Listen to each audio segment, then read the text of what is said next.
This is the landscape architect of the Caribbean Garden, Bob Trzaskowski. Bob is really well known for his landscape architecture to the stars. Some of his clients include Mick Jagger and the Hilton family, all sorts of wonderful clients. But this is the Kapnick Caribbean Garden. And the Kapnick Caribbean Garden is really all about the different things that influence the design of the landscape of the Caribbean. So when Bob has done this, he's actually taken and made reference to this area over here, which is really all about the Columbian Exchange. And that's the exchange of plants that took place after Christopher Columbus came to the New World.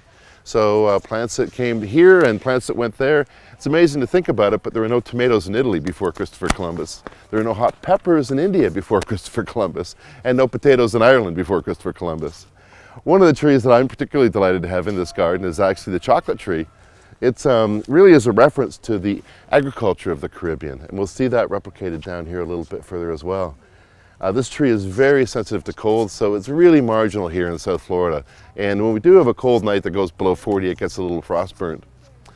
The other references to agriculture and Bob's design for this garden are really these plantings of bananas and pineapples and sugarcane, and you'll see those over in this area right here. And one thing people are always curious about is, where do pineapples come from? And I've heard people be absolutely committed to the fact that they grow underground, but they don't. They're actually a flowering structure which grows out of the top of the pineapple. In behind, we have some bananas, as I said, some sugarcane.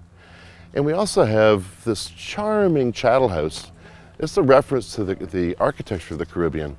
And it's based on the type of house that would have once been used by crews working in agriculture fields that they could collapse and carry to their next place. So they're working in the coffee fields one day, and then perhaps in the sugarcane fields the next week. They would take their house and everything, load it onto donkeys, and haul it away.